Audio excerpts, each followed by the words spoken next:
Hey, this is Conrad Cuthbertson.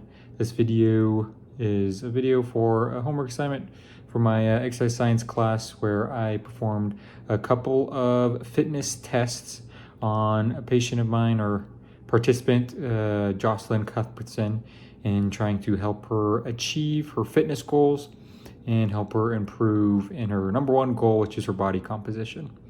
So the first thing we did for Jocelyn was obviously we took measurements like her heart rate, resting heart rate. We measured her height, we weighed her. We did some waist to hip ratio measurements, and we started using those to calculate certain things like her resting metabolic rate, her PA status, and her TEE, which is energy expenditure for the day as well. So that's kind of what we did. I'll kind of go through on how we did those things and show you what we did. So starting off with obviously her waist to hip ratio. We used a measuring tool. It's kind of like those, I forget what they're called, but the flexible measuring tools that you can wrap around that people usually use for like sewing and stuff. So we used that to wrap around her waist, kind of the upper midsection part where it's a little bit softer, not where the hips are at, where the bones are at and stuff. So we measured right there. So we took it. Obviously we didn't cinch it super tight. We just tried to make sure we kept it nice and even, light contact with the skin just to see where she was at. And she reached about 29 inches on that. And then we lowered it down a little bit lower and we did the same thing, but around her waist where the hip bones are at.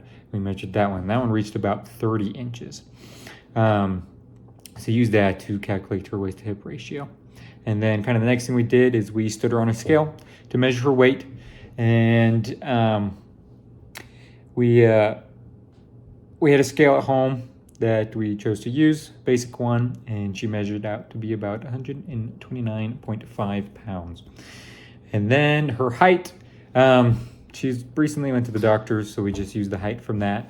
And then for her blood pressure as well, we did not have the equipment for that, so we used, which 2 days ago, we used her blood pressure that she had when she was prepping to go in for plasma donation. So obviously you're standing there in line and then you sit down for a second and then they measure it about 2 minutes after you've been sitting down. And so her blood pressure was about 109/68. And then her resting heart rate, we had her sit down on our couch for about, it was like 3 to 5 minutes. And then we started measuring. And her resting heart rate came out to be about 76 beats per minute. And how we measured that was after she was sitting on the couch. I forgot to tell you this. I had to take my hand, the same hand. What I did is I measured the artery that's near her thumb side. That's the most strongest one you can feel. And I measured or waited 15 seconds as I counted how many beats are in there, and then I times it by 4. I forgot to explain that to you, but that's what I did for her resting heart rate. And then we started to perform some other tests, okay? We did things like the push-up test. We did the Queen's College step test and the back scratch test. So for flexibility and mobility and balance, we did the back scratch test where she did her shoulder mobility and flexibility. So where she measured how well she could touch her hands behind her back. And her right arm reached about 1 inch, and then her left arm, she actually able to reach 3 inches, which was awesome. She did really good, and that ranked actually in about the average 50th percentile. But it was good that she could touch both of them and go just beyond actually. And then her Queen's College test, what we did was for her muscular endurance, we did the Queen's College test. So we had her doing the step. We took my phone and put a metrometer on there, and then we had her step up and down on, it's actually my archery target that I have, and we put a couple extra things on it to reach that 16.25 inch height. And so she did that for 3 minutes, and then we had her sit down and I measured her heart rate afterwards. There's a small delay, about a 5-second break from the time she sat down to when I was able to measure. But once again, we waited 15 seconds and counted her heart rate and then times that by 4 to figure out what her max heart rate was. And that came out to be about 128.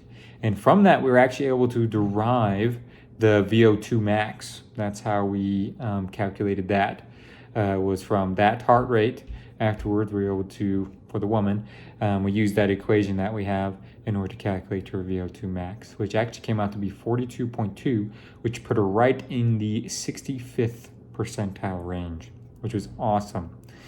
And the next thing we did was her muscular strength test, the push-up test. We chose to do that one after the Queen's College test because obviously she did that before. Her heart rate max might have been a little higher. So we did all the other things before that didn't really get your heart rate up, flexibility, all those things like that.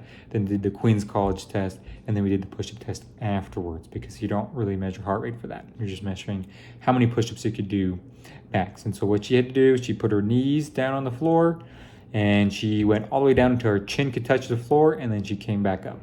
And she kept doing that. She actually was able to reach 21 push-ups. She didn't even realize this, but 21 is the exact cutoff to hit the 70th percentile and reach what they consider excellent. So she didn't even realize that, but she was able to reach that 70th percent, not 75th, sorry, 70th percentile and reach excellent for that, which is awesome. But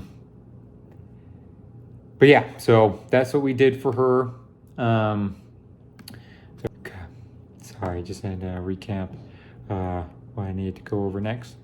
So her results were actually really good. Obviously her greatest strength was her muscular strength.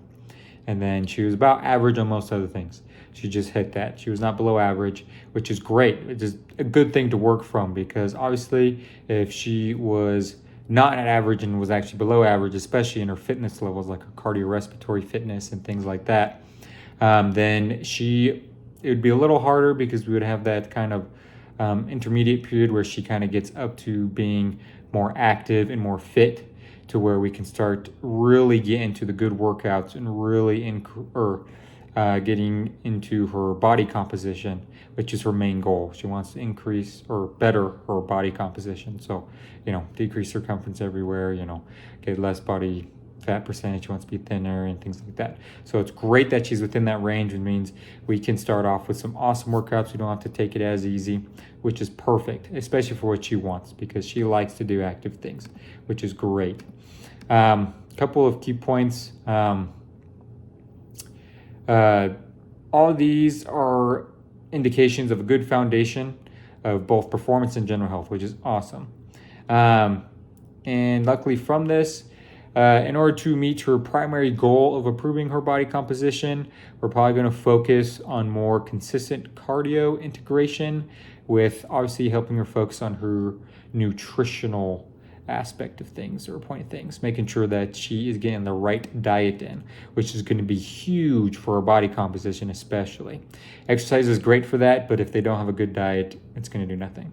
So luckily we can get to start out on some average or more moderate to slightly intense exercises. And we're going to be focusing mainly on cardio with that nutritional aspect in there. And for frequency, we're probably going to keep it just at kind of where she's already at and try to maintain about that 4 to 5 times a week exercise. Obviously, like she said, she was a little bit inconsistent with it, but we're going to try to reach that range for her to get her to where she wants to be. But thank you for watching this, and I appreciate it, and have a good day.